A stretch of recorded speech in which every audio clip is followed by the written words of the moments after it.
মাঠের ক্যামেরাগুলো দেখুন, পুরো মাঠের ক্যামেরাগুলো দেখুন, তার দিকে তাক করে রয়েছে।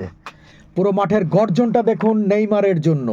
পুরো বাংলাদেশ নয়, পুরো বিশ্ব, ব্রাজিলের যারা সমর্থক রয়েছেন তারাই নেইমারের এই খেলাটুকু দেখে তার নামার অবস্থান দেখে আশ্বস্ত হয়েছেন নেইমার ফিরেছে, ফিরুক নেইমারের মতো। নাম্বার 10 ব্রাজিলের, তিনি এখন ছন্দে থাকবেন সেদিক দিয়ে, যেই দিকটা দিয়ে কুনহিয়া বারবার কিন্তু সেই লেফট এবং রাইট প্ল্যাঙ্ক ধরে ঢোকার চেষ্টা করছিলেন উইথ রায়ান এবং ভিনিসিয়াস জুনিয়র। সেই দিকে সেই ক্রিয়েটিভিটিটা বাড়বে ওই লেফট উইংয়ে নিঃসন্দেহে।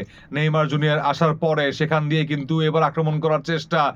ফ্যাবিনহো বলটা নিয়ে মিডফিল্ড হয়ে এসে যাচ্ছেন, আক্রমণ করার চেষ্টা করছেন এবং ইয়াস নাম্বার 10 সেই নেইমার জুনিয়র, তার পায়ে ছিল বলটা, সেখান থেকে ইয়াস তিনজনের ব্লক তার সামনে, অর্থাৎ তিনি নামলে কিভাবে ব্লক করবেন সেই চেষ্টা কিন্তু ব্যতিব্যস্ত থাকবে প্রতিপক্ষের ডিফেন্ডাররা, এবং সেটা কিন্তু দেখা গেল। এবং সেই সুযোগে আই গেস বলটা পেয়ে গিয়েছিলেন অন্যান্য সবাই যারা আছেন, সেক্ষেত্রে দানিলো থেকে শুরু করে ডগলাস সান্তোস সবাই পায়ে বলটা পেয়েছিলেন, বাট ছোট্ট একটা ট্যাকেল, বাট সেই ট্যাকেলে বলটা ক্লিয়ার করেছে স্কটল্যান্ড। নেইমার জুনিয়র, তার জন্য অপেক্ষা পুরো ফুটবল বিশ্বের।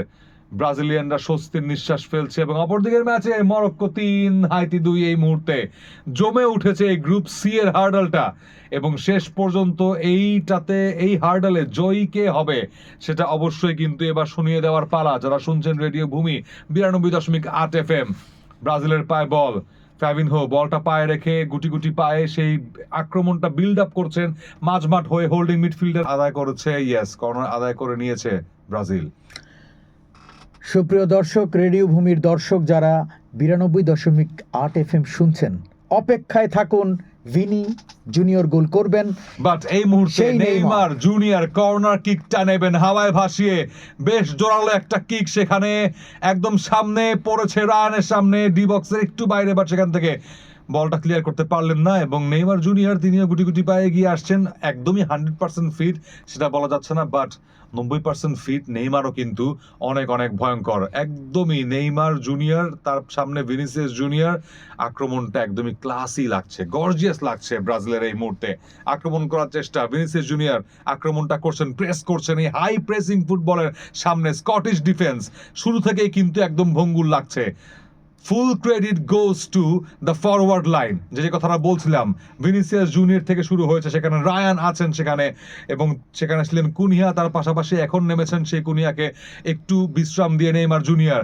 এরকমটাই আশা করছিল ব্রাজিলিয়ান ফ্যানরা, যে শেষ 20 বা 25 মিনিটে নেইমার নামবেন, জাদু দেখাবেন, সেটারই অপেক্ষায় কিন্তু এই মুহূর্তে পুরো ফুটবল বিশ্ব। ভিনিসিয়াস জুনিয়র সেই মাঝমাঠ হয়ে এখন একটু আক্রমণ করার চেষ্টা করছেন, নেইমার জুনিয়র বলটা পাঠিয়ে সেই মাঝমাঠে ক্রিয়েটিভিটির সেই নেশায় আছেন, বাট রেফারি এই মুহূর্তে বললেন ছোট ট্যাকল করেছেন সেখানে ব্রুনো গিমারেশ, এবং তার বিপক্ষেই সেই ফ্রিকিকটা দিয়েছেন, ইয়েস স্কটিশ ফ্রিকিক। সেটা নেইমার নামার পর পুরো খেলার ধারাটাই চেঞ্জ হয়ে যায়, পুরো জেগে উঠেছে ব্রাজিলের প্রতিটি খেলোয়াড়।